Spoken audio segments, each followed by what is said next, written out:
What a headshot! What a head! How's it, guys? This is Dayvy, FPL, and welcome back to the Fantasy Premier League video here on my channel. In this video, I'll be taking you through my team selection for the upcoming Game Week 23.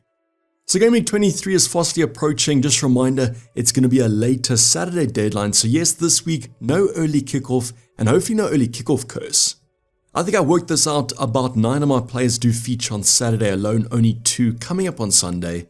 This might be one of those super Saturdays we always talk about. Now in this video, I'll take you guys through a quick review of how Game Week 22 ended. We'll then jump into my transfer plan as I've already locked in one transfer, before going over my final team selection and my captain and all that good stuff. So that's how much you guys are interested in. Sit back, relax, and let's get straight into it.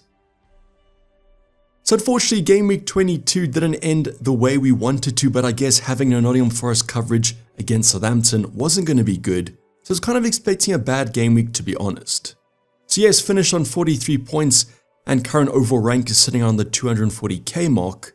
But at least we have 2 free transfers and 0.3 in the bank to hopefully kind of correct that. So I wasn't expecting a great game week, but was hoping that the red arrow would be a little bit lower. Let me know how your game week went and what's the overall rank looking like at this stage of the season. Now on the bench, we managed to bench Munaz's 6 points, but that was a little bit unlucky. Just kind of thought the rest of my defenders had better fixtures. Fabianski outscored Raya, wasn't expecting that, but as you guys know, Arsenal lost the clean sheet, conceding 2 to Aston Villa. Now before the game week, Arsenal's projected clean sheet chance was actually pretty high, so I was pretty comfortable playing Raya as well as Gabriel in my backline.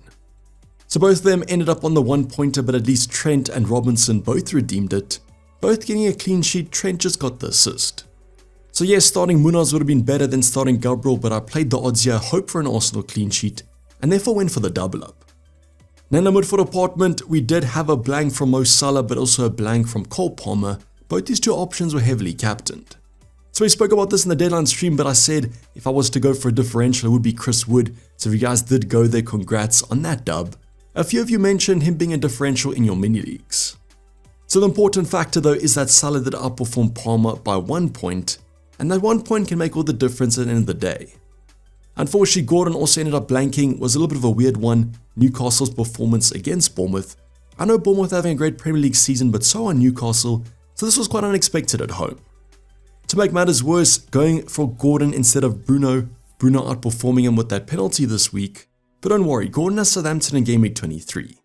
Then finally Eze, the 4th assist in a row for the 6-pointer, just waiting for that double-digit return though.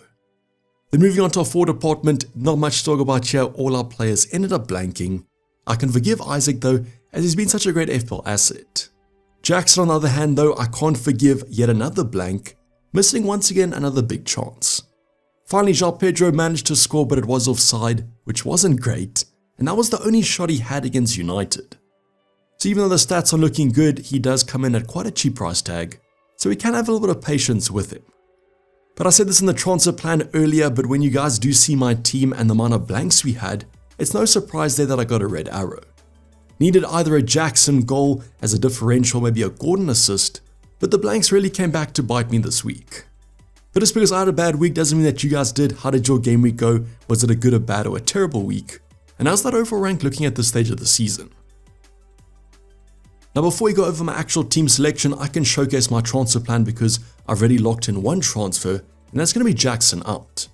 So this wasn't after the earlier price rise that actually was done last night, as I did confirm it, but Jackson might drop in price before that Game Week 23 deadline. Now in terms of replacements, there were a few. I could go for Visa, I could have gone for Mateta in great form, but I went for Cody Gakpo with the double Game Week 24. So I spoke about this in the Ultimate Guide yesterday, but I do kind of feel like Gakpo is a shoo-in to start this week. So if you guys haven't made the transfer, I just wait and see, as we should get some early team sheet news from Liverpool. I also spoke about in that Ultimate Guide the schedule where I do believe Gakpo starts the majority of Prem games, so I decided to go for it as he rose in price last night. So whether you guys agree with this or not, this is the move I've done. I think it's going to be quite nice. Kind of hoping that most people only bring him in next week after his haul against Ipswich. Now a lot of people have been asking me as well, they already have the Liverpool triple up, what should they do? If they own an Alisson or a Van Dijk already, which striker to go for? And I'd recommend Mateta or Visa. Out of those two, Mateta probably edges it with the penalty threat, but Brentford do have some great fixtures coming up. That's why I went for Cody Gakpo, can get in Bumo maybe next week or the week after. and as a Liverpool fan, really happy that my triple up is finally completed. Also want to remind you though, if you do have a triple Liverpool, you can't go for Arnie's slot in terms of the assistant manager, so just keep that in mind if you guys want to activate the chip in the double. Now in terms of the second transfer, I might just keep it, probably going to roll it.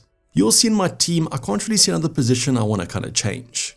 Rather have 2 free transfers for double game week 24, can even take Gakpo out if we want Arnie's slot.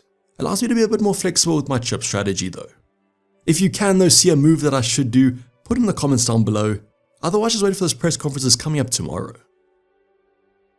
But now let's go over my team selection. With Gakpo in the team, I now have 1 free transfer and 0.8 left in the bank, so we can do a little bit of an upgrade next game week. Now bench this week might come to regret benching Robinson. United haven't exactly been that great going forward, but I think the rest of my defense has better fixtures. Then Enzo against Man City if he is back from injury, not even going to start him anyways, as well as Greaves against Liverpool. Now pretty comfortable starting Raya, hopefully outperform Fabianski this week, as well as Gabriel against Wolves away. Now there's been some question marks about Cunha, will he leave the club in January or will he stay? I'm hoping he's maybe benched and that Arsenal keep a clean sheet. But both these two options I think have a good fixture this week, but they do get slightly bad in game week 24, but the medium term fixtures don't look that bad at all. Gabriel as always offers attacking threats, so could be dangerous on set pieces. Let's hope for some returns finally from our Arsenal double up. Then Trent against Ipswich was only brought on late into the Champions League game, pretty confident that he starts this one. Had a double digit return last week, can he keep it up? He looks in better form. And you guys would have seen in the Ultimate Guide, Ipswich the worst attacking team in form at the moment. Then Munoz maybe the only one that I could bench for Robinson. I'm playing him against Brentford though. Brentford are a lot better at home than they are away, and it's obviously an away fixture. Still waiting though for that Munoz attacking return that I was promised a few weeks ago. He's getting in the right positions, just like getting the final product. Then Campsey this week is kind of a no-brainer, Mo Salah at the moment against Ipswich at home. There are some weather concerns, but it seems like that's going to be for today and tomorrow. Effective ownership is going to be sky high. I really do think he's the best option though. So his points probably won't matter, but I still hope that he hauls.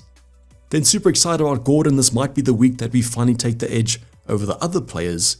Southampton away is one of the fixtures to target in the Prem at the moment. I do expect a reaction though from Newcastle after the disappointing Bournemouth fixture, and Gordon's the exact man to do the job. Then Palmer against Man City, a team that just conceded 3, were leading 2-0 last night against PSG. I fancy that Cole Palmer is looking forward to this fixture. Against his former team, always likes to do better against them, but unfortunately against the top teams hasn't been great. Just hoping that he improves on his current form. Then Eze against Brentford, a team that aren't great defensively, especially away from home. Let's see if this is the week that he finally gets 2 attacking returns, not just the 1 assist. Then finally our forward department now looks absolutely sensational. Isaac, our vice captain at the moment against Southampton. I honestly think that he might outscore Salah this week, but I'm going to go for the safe option. Same thing with Gordon, expect a reaction from Newcastle, and they've had a full week of rest, which is always going to be nice. Then our new transfer in Gakpo against Ipswich, I'm hoping that he enters the team with a bang. A few attacking returns wouldn't hurt too much. But as mentioned, I think that he will start after being rested in the Champions League, and might not be the most explosive option, but Liverpool should do well against Ipswich. Then João Pedro rounds up the starting 11, Everton at home. This is a great fixture. I don't back the fact that Everton are defending well at the moment. The only problem is that João Pedro isn't attacking that well at the moment as well, but this could be a form change, or at least I hope it is. So as you guys can see with the starting 11, I don't really think I have to use the second transfer. Maybe wait a week and do some double game week 24 shopping. You guys let me know what your transfer plans are though heading into game week 23. Otherwise, I'll see you guys in the deadline stream or my Discord server, link in the description. But this is basically going to wrap the video, guys. Hope you guys did enjoy it. Please don't like it and subscribe if you have subscribed yet. Deadline stream still to come on Saturday. Have those notifications on for when I do go live. Hopefully I see you guys there, but for the time being, I'm signing off. It's been Dayvy FPL and I'm out. Cheers, bye.